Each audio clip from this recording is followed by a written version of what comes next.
Yo, what is up, guys? It is Raph the Kid, and today we're going to be breaking down UFC 295, one of, if not the biggest cards of this year.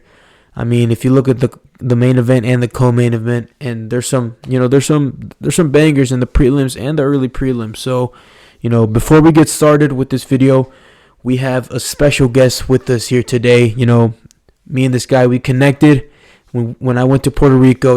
He's in the mixed martial arts game. Well, he was in the mixed martial arts game. He's not in it anymore. But his name's Eugene. So, guys, I want you guys to give a warm round of applause to Eugene. Here he is, guys. So this is Eugene. I don't know if it's gonna focus in or not. Probably not. Come on. Is it gonna focus? All right, it's not gonna focus. But this is Eugene.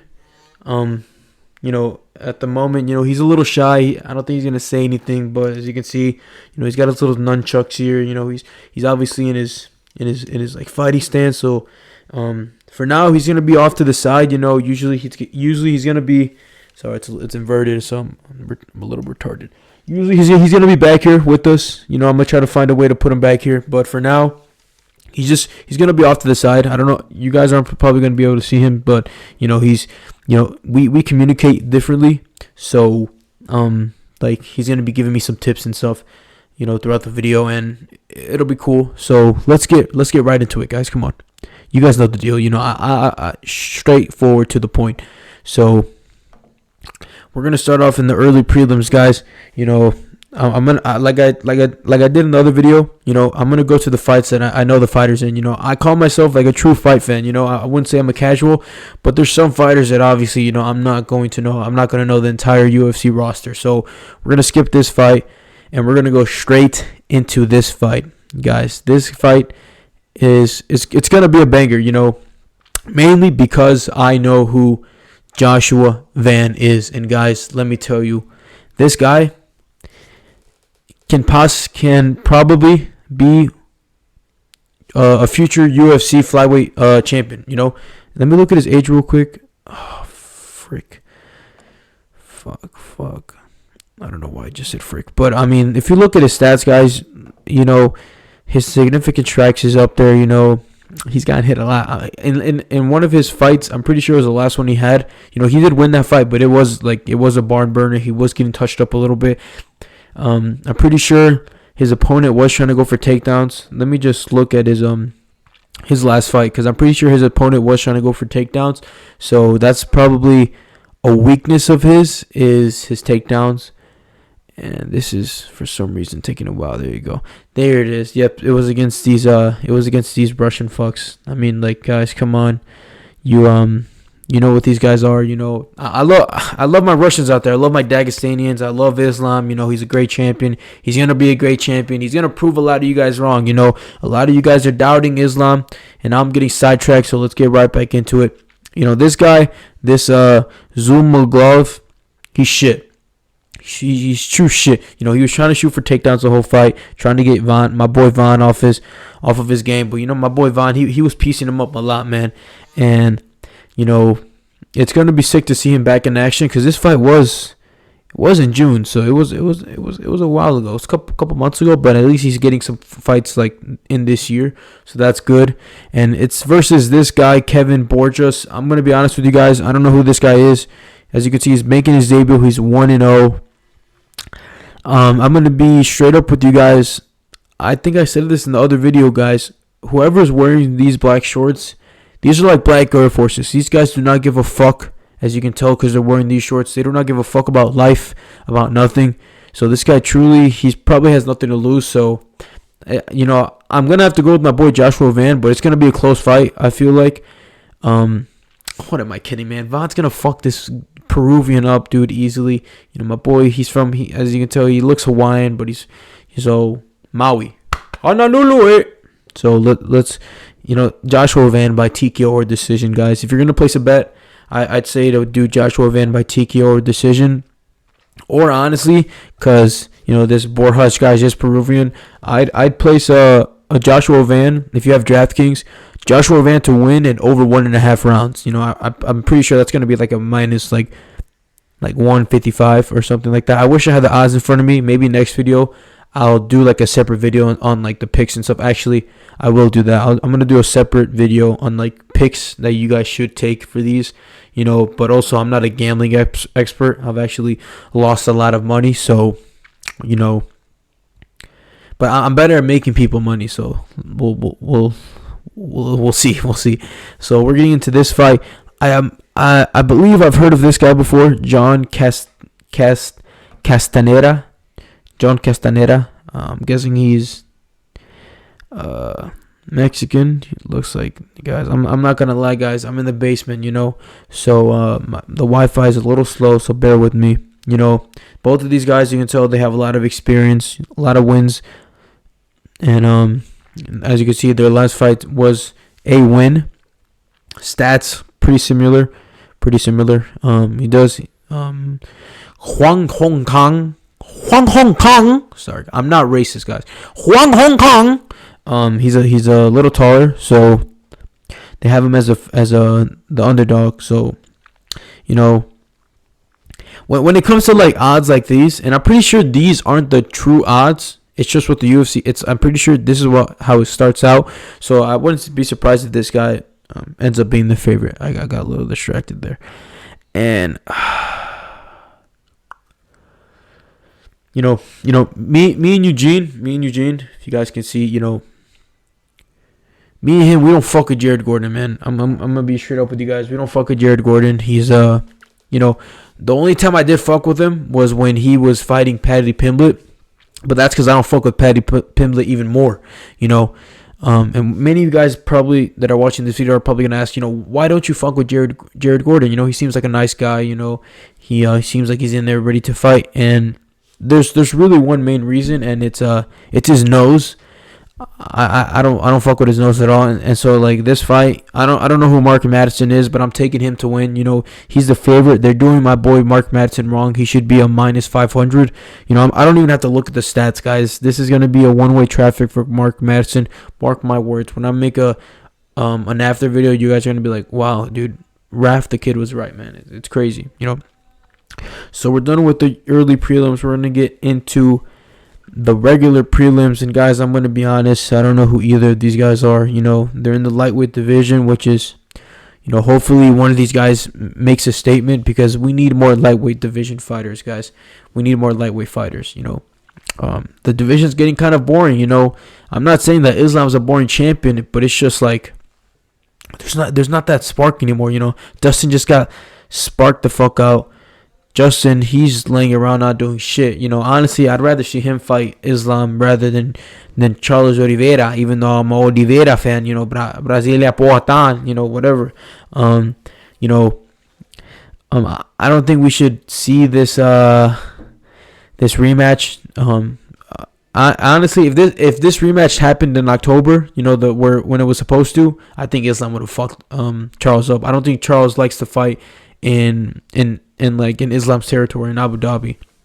So, like I said, the lightweight division, we need more fighters, man. I know we have we had a good guy in Jalen Turner, and all of a sudden, bro loses to Dan Hooker, and Dan Hooker's my boy. I've been riding with him ever since the Michael Chandler fight, and that was sad to see. But it's honestly crazy, because I was telling motherfuckers that Jalen Turner is the dark horse of the division, no pun intended. But he was the dark horse of the division, and then he got murked by Dan Hooker, even though it was a close fight. But at the end, Dan Hooker cardio takes it.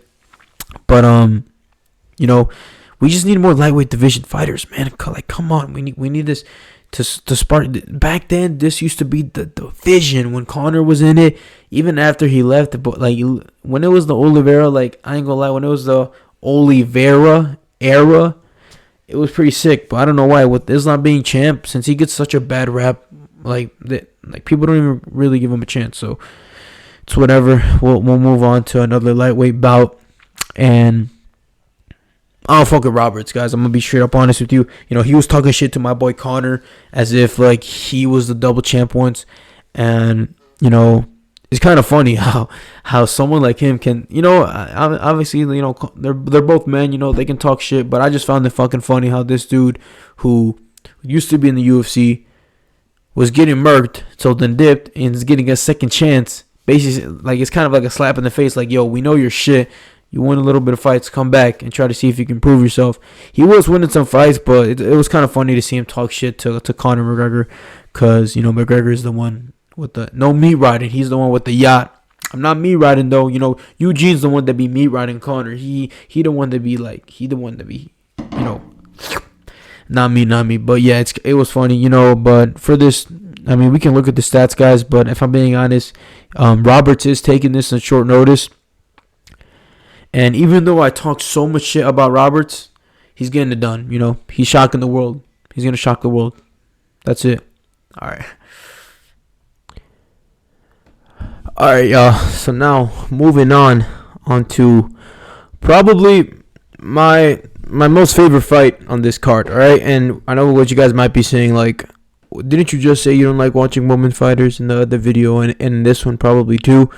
And yeah, I might have said that, but like, guys, come on, like, me and Eugene have been keeping an eye on this fight for a while now. All right, guys. So I'm gonna be straight up with you guys. I'm gonna be straight up with you guys, right? I'm a fan of both of these women right here, right? So I don't really care who wins. The only thing that I really want to see in this fight is a lot of grappling, right? I don't want to see any striking. I don't want to see these guys having a technical battle. I mean, these women have a technical battle. I want to see some nice striking. Okay, I want to see some, you know what I mean. I want to see some north-south position. You heard. I want to see some half guard position. You heard. Some full guard position. You heard. I want to see some side control. Some crucifix positions. I want to see people throwing triangles, man. I want to see arm triangles. I want to see guillotines. I want to see everything. I just want to see a lot of grappling. And by the looks of it, both these ladies like to grapple. So, I hope it doesn't cancel each other out like a Covington versus Usman. I really hope these ladies, they go back to their craft and they try to take each other down a lot. If we look at the grappling, takedown average 4 takedowns, 3 takedowns per 15 minutes. Guys, come on. I'm going to need you guys to bump up these numbers for this fight, man. And I know what you guys might be saying, like, why do you mean? And I'm just like, come on, guys. Just look. So I ain't gonna lie, I don't really care who wins this fight. I just wanna the fans win. Okay, I win. So yeah. Moving on. So yeah, about this fight, I mean, don't really know who these guys are. This motherfucker right here looks like the main character off of Lorax. He looks like yeah. He if you guys know who that is, I'll probably pop up a picture. If I even know how. But yeah, just search up the Lorax main character. I'm pretty sure his name is like Ted or something. This motherfucker looks like him. So, I'm automatically picking Alexandro Costa to win, and I feel like he is going to win. Let me just look at the stats real quick. Look how Buddy is built, man. Look how Buddy is built. You want to tell me he's going to lose to this guy? This guy's an alien. Look at his fucking abs. They're deformed, man. 13-3, 10-1, both coming off of wins. He is a little taller. The odds doesn't even show it. But most likely the odds are out there. He is ranked and he isn't, but for some reason I feel like this guy's Costa, he's going to be the favorite in that fight. And moving on into the sleeper of the night, guys. The banger of the night, in my opinion. Obviously, the co-main event and the main event, those are bangers. But this is a sleeper because not many people know of Diego Lopez. Obviously, the true UFC fans obviously know him from taking those. I'm pretty sure he took 1 or 2 short notice. No, he took that 1 short notice fight against Masvidal, I think his name is. I totally forgot. And it was a decent fight. Honestly, I feel like people thought that it was way closer than it was. But he was standing up with him, trading shots, and when he got to the ground,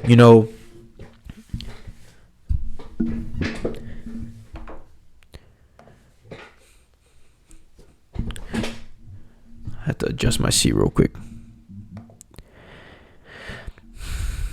And when he got to the ground, he was throwing up triangles. He was throwing up a bunch of submissions. Arm triangles, a bunch of submissions. If you look at his grappling, we'll look at his submission average. It's a lot higher than Pat's Sabatanini is. Panini. But this guy, I'm pretty sure I've seen him fight before. He likes his takedowns, significant strikes. We'll look at it. He does have a higher significant strike percentage.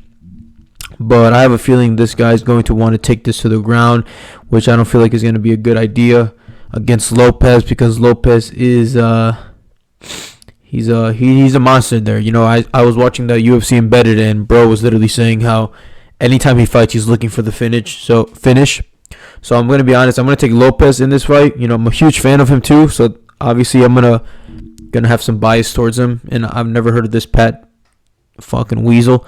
So yeah, we're taking Lopez in this fight, and we're moving on to another banger of the night. This one, guys, if you're betting on it, I'm gonna have to tell you guys to not do this to go to the full distance. I think I'm gonna go straight to the point with this one. I feel like Matt Frevola is gonna win. Obviously, the God of War, Saint Denis, he's on a tear right now. I'm pretty sure he's on a bit of a winning streak. But I just feel like there's levels to this, and Matt Frevola coming off of a huge win against Drew Dober, it's gonna be. I feel like it's gonna be a cakewalk, honestly.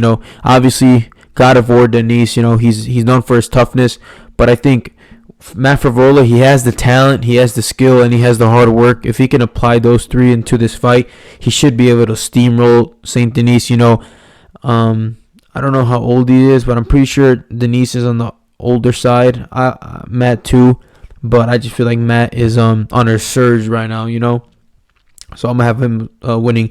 And it's honestly crazy that I see that Denis or whatever his French motherfucking name is, he's a minus 225. It shows on here, so he opened up, I'm pretty sure, as a minus 225. The odds probably change, but I feel like it most likely still has him as a favorite.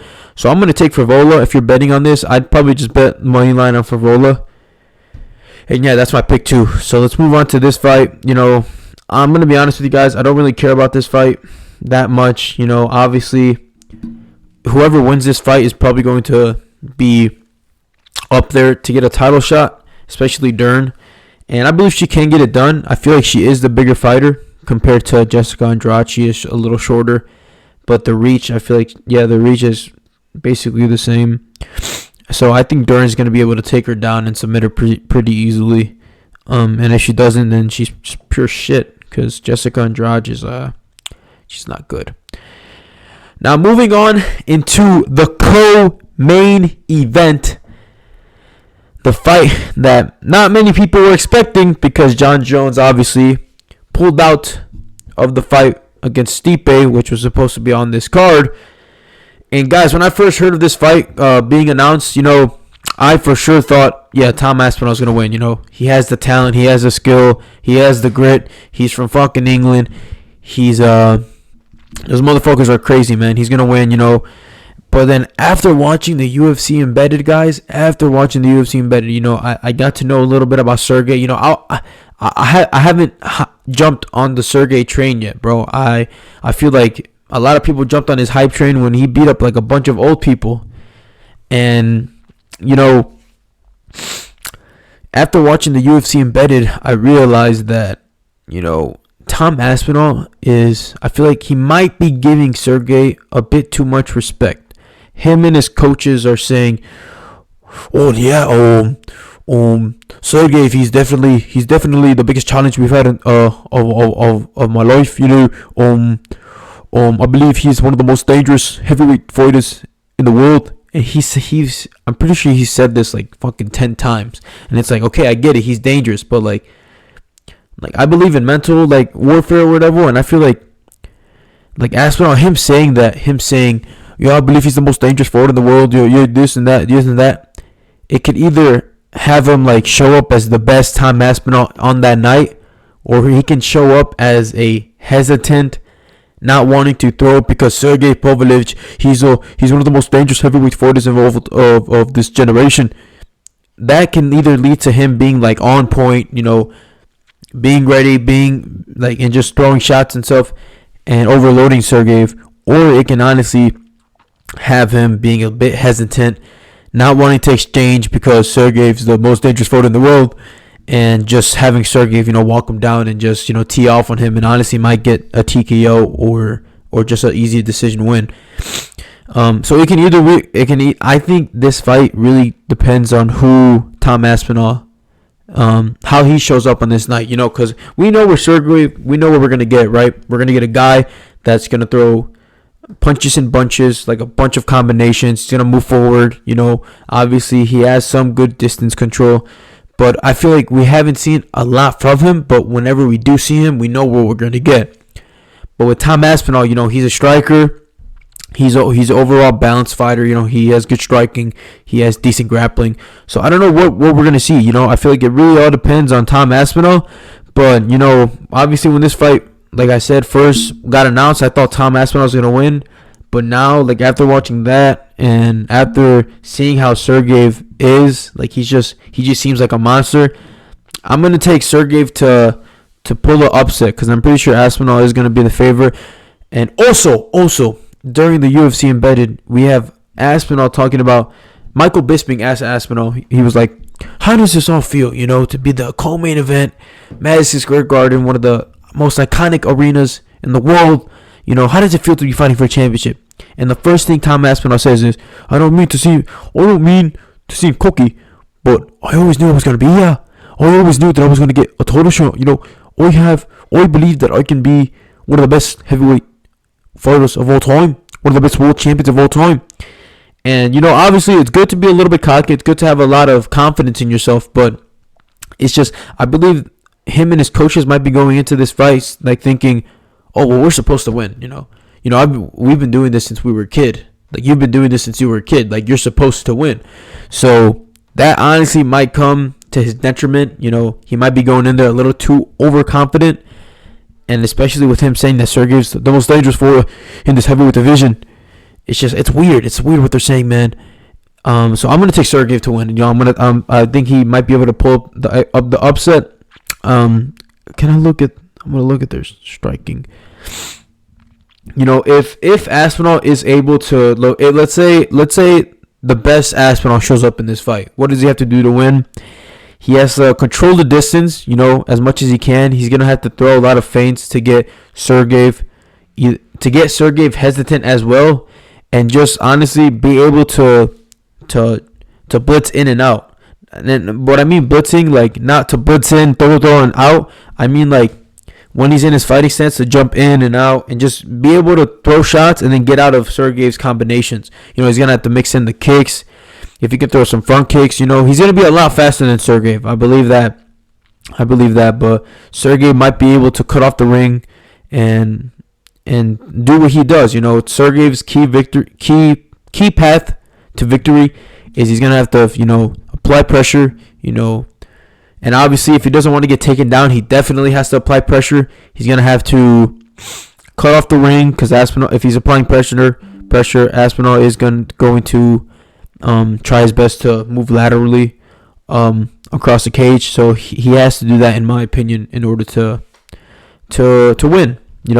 So, but yeah, my pick, I'm gonna have to choose Sergey Pavlovich.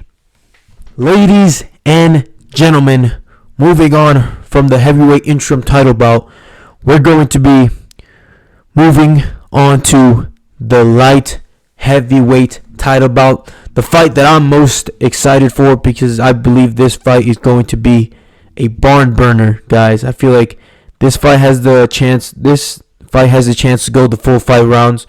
The full 5 rounds. And before anything, I'm going to talk about the key paths to victory for Yuri and then for Alex. And then I'm going to give in some side details that I believe can probably play a factor in this fight. And then after that, just going to be giving my prediction. So first, we're going to talk about Yuri Prochazka. Don't even know how to say his name. And his key path to victory, guys. The last time we saw Yuri was versus Glover Teixeira, guys. This was the first time that he went the full 5 rounds obviously. And, a lot of people were saying that we're trying to downplay Yuri's win, saying that, he barely won or whatever. Guys, I believe that it was a close fight leading up to the 5th round. I saw a 2-2. In my opinion, I saw a 2-2 going into the 5th round. And, obviously he was getting pieced up by fucking Glover's old ass.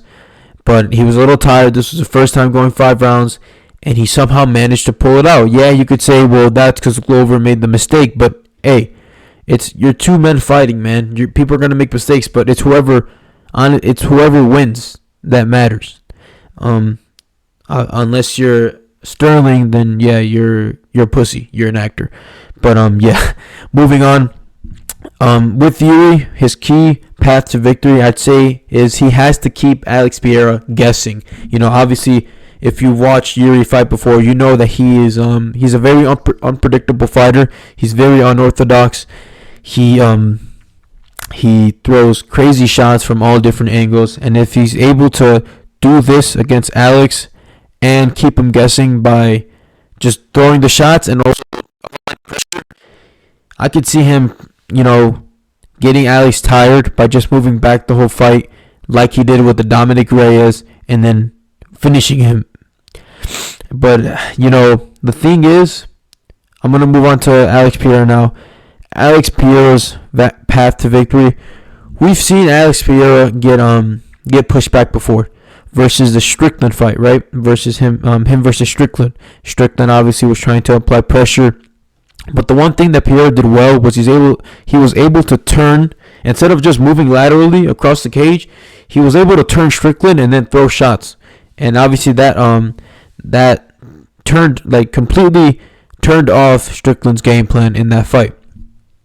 So if he's able to do this against Yuri, he could honestly knock out Yuri then, because if he's able to take this down the later rounds of the fight, and he's able to apply his own pressure, throw a lot of kicks, because Yuri doesn't throw kicks, and if Yuri gets tired again, then we could be seeing. I could see Alex Pereira winning by late stoppage or by decision. And the one thing that Alex does have and does get to hold over Yuri is that his major teammate in his camp is Glover Teixeira, guys.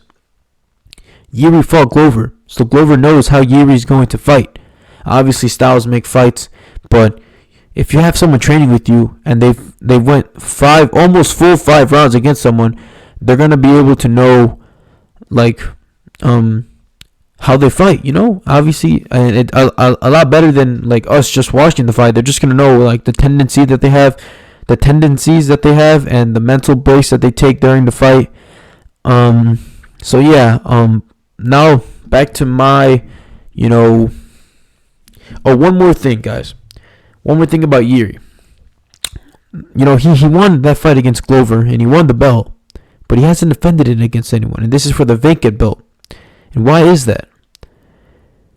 Oh yeah, that's because bro fucked up his shoulder, guys. We have to also take into account that Yuri is coming off of what they said was the worst shoulder injury in all UFC history, guys. That could honestly play a factor in this fight. We could see a totally different Yuri. I could bring up an example of Sterling versus Dillashaw. Dillashaw in that fight, he dislocated his shoulder. And the way that Yuri throws his shots, very unorthodox. He might wing a shot and then dislocate his shoulder, and the fight could just be over like that. So, we're gonna have to. Time will tell once we see in the fight, because his shoulder could also be fucking healthy and he could be fine. So, yeah, that was the last thing I wanted to input. And for my final prediction on this fight, guys, though both fighters are really good, and both fighters, they're gonna go in there and try their best to win. I'm gonna have to, and though I'm a huge fan of Alex Pereira, I just feel like, I have a feeling, I don't know why, I have a feeling that Yuri's gonna win, man.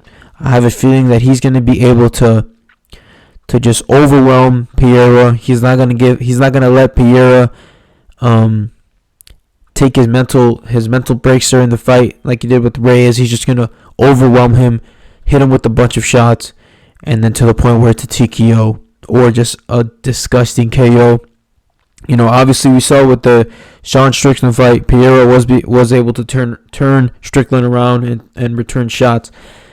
But the thing is, that was in a different weight class, guys. This is the big boys, 205. So I don't know if he's gonna be able to turn Yuri. And the thing is, Strickland is definitely much more technical than Yuri. So even if he does turn Yuri, I could see Yuri just throwing some crazy fucking back fist, some crazy, like he turns him and then Yuri doesn't turn with him. Instead, he just throws a fucking crazy elbow, crazy back fist, some crazy bullshit, maybe a hook kick or something. And I could see him just knocking Pierre out cold, guys. You know. So yeah, I'm gonna say my full prediction is Yuri Prochazka to win this fight. And yeah, I mean that's the last fight. You know. Hope you guys enjoyed this video. I believe I'm gonna be making one more, hopefully before the fight, to help you guys. Maybe if you guys are betting and you guys need some betting help. You know, I'm not no financial betting analyst, but you know I have won a decent amount of bets. I can pop them up on the screen. But yeah, I mean this is gonna be a good card, guys. You know, there's obviously some fights that I didn't get to talk about, but you know that might be the chance for these fighters to shine. You know, especially this fight right here. Yeah, fuck Jared Gordon. You know, this fight right here. This fight, I could see Roberts, like I said, pulling it through. Man, that's it, guys. I'm just yapping now. Peace.